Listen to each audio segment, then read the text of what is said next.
transformation that I need to do in the education sector. Last 5 years have been pretty bad for the education sector in Andhra Pradesh. So fundamentally transforming it, orienting it to an outcome-based education system, creating Andhra model of education, I think is very, very important. I don't believe in the cookie cutter model of saying, let's look at the Finnish model or the Japanese model and import it. While there'll be parts that we can, but in totality it won't work. And every state in India has its own unique requirement. So, my hands are quite full, and we are going to launch the Andhra model of education. All right. నిన్న honourable education minister of Andhra Pradesh mister Lokesh garu YS Jaganmohan Reddy గారి రెజ్యూమ్లో education reforms, transformations especially last 5 years అసలు బాగలేవని, outcome based లేవని, ఇది ఒక cookie cutter మోడల్ని comment చేశారు. అయితే ఈ కమెంట్స్ మా దృష్టిలో కంప్లీట్లీ ఇల్లాజికల్ ఏమో అని మేము అనుకుంటా ఉన్నాం. ఇవన్నీ చాలా ఆశ్చర్యానికి కూడా గురి చేశాయి. పైగా దావోస్ వేదికగా ఇట్లా కమెంట్ చేయడం, this is something really unexpected. అయితే 2 years కోవిడ్ పీరియడ్ ఉండగా కూడా the revolutionary reforms that Mr. Y. Jagannath Reddy has brought into the state never ever have happened anywhere in the country. అయితే దీనికి supporting డాక్యుమెంట్స్గా మేము కొన్ని numbers gather చేసాం. అయితే కొన్ని ఫ్యాక్ట్స్ మీ అందరి దృష్టిలోకి తీసుకురావాలనుకున్నాం. అయితే నేను నెక్స్ట్ ఫ్యూ మినిట్స్ ఏం చెప్తానంటే, what is nations average and what was Andhra Pradesh average during YS Jaganmohan Reddy గారి రెజ్యూమ్ అనేది పర్టికులర్గా ఈ వీడియోలో చేయదలుచుకున్నాం.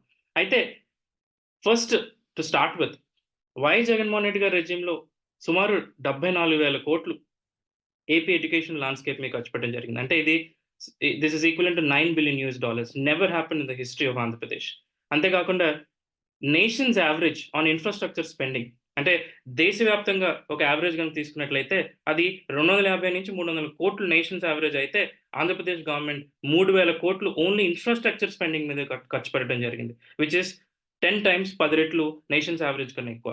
And per capital of the student కనుక తీసుకున్నట్లయితే nations average 300 to 400 rupees per student ఉంటే నేషన్స్ యావరేజ్, ఆంధ్రప్రదేశ్ 3,000 రూపాయలు పర్ స్టూడెంట్ ఖర్చు పెట్టింది. అంటే సుమారు 8-9 రెట్లు నేషన్స్ యావరేజ్ కన్నా ఎక్కువ.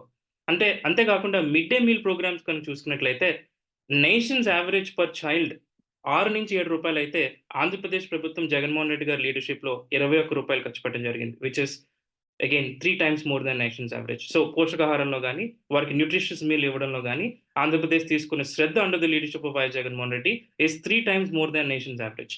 అయితే డిజిటల్ టెక్నాలజీలో nation's average 1 computer and 1 desktop for 1 smart class nation's average అయితే, జగన్మోహన్ రెడ్డి గారి లీడర్షిప్లో 6,700 స్కూల్స్లో అండ్ 62,000 క్లాస్ రూమ్లో every classroom is digital equipped. అది డిజిటల్ ట్రాన్స్ఫర్మేషన్ అంటే, అది విజనరీ లీడర్షిప్ అంటే. సో అయితే nations average in terms of Digitek 8th standard ఒక పారామీటర్ తీసుకున్నట్లయితే నేషన్స్ యావరేజ్ 1:20, అంటే ప్రతి 20 మందికి ఒక టాబ్లెట్ ఉంటే నేషన్స్ యావరేజ్లో జగన్మోహన్ రెడ్డి గారు వచ్చిన తర్వాత under his leadership 1:1 ratio is for digital. Gross enrollment ratios తగ్గినాయి అని వీళ్ళు ఎలిగేషన్ చేస్తూ ఉన్నారు. అయితే అది పూర్తిగా అవాస్తవం. Gross enrollment ratios as per official data కనుక చూసుకున్నట్లయితే 2019 కన్నా 2023కి వచ్చేసరికి ఎనార్మస్గా గ్రాస్ ఎన్రోల్మెంట్ రేషియోస్ పెరిగినాయి. అంటే ఎన్రోల్మెంట్ రేషియోస్ తగ్గలేదు, అవి పెరిగాయి, అది వాస్తవం. హై స్కూల్ పర్సంటేజ్ కనుక తీసుకున్నట్లయితే, సో లాస్ట్ టర్మ్స్ కన్నా బిట్వీన్ 2019 and 2024 చూసుకున్నట్లయితే 13% హై స్కూల్ పర్సంటేజ్ పెరిగింది. ఇది వరకు 25 students from the government top 10 ర్యాంక్స్లో ఉంటే, జగన్మోహన్ రెడ్డి గారు transformative leadership in education reforms వచ్చిన తర్వాత 63కి పెరిగింది. అది 25 స్టూడెంట్స్ ఇది వరకు టాప్ 10 ర్యాంక్స్లో ఉంటే గవర్నమెంట్ స్కూల్స్ నుంచి ఇప్పుడు 63 government students on average top 10లో ఉన్నారు. అంతేకాకుండా 60% and above marks have gone up by 7%. 7% 60% కన్నా ఎక్కువ మార్కులు పెరగడం జరిగింది. అంటే చాలాసార్లు విన్నాం Kerala was number 1 in terms of literacy. అలాంటిది first time ever Jaganmohan Reddy గారి గవర్నమెంట్ వచ్చిన తర్వాత ఫౌండేషనల్ అండ్ లిటరసీ రిపోర్ట్ ప్రకారం ఆంధ్రప్రదేశ్ 38.5% స్కోర్ చేస్తే, కేరళ 36.55% స్కోర్ చేసింది. అంటే we surpassed Kerala first time ever in the history of India in terms of reading అయితే, రైటింగ్ అయితే ఏంటి, అండ్ మ్యాథమెటికల్ ఆస్పెక్ట్స్లో Andhra Pradesh did better then Kerala అనేది ఫౌండేషనల్ లిటరసీ రిపోర్ట్ ఆధారంగా వాళ్ళే ఇచ్చిన report. This is one of the most trusted agencies in the country. అయితే ఇంకొక ఇంపార్టెంట్ పాయింట్ చెప్పదలుచుకున్నాను.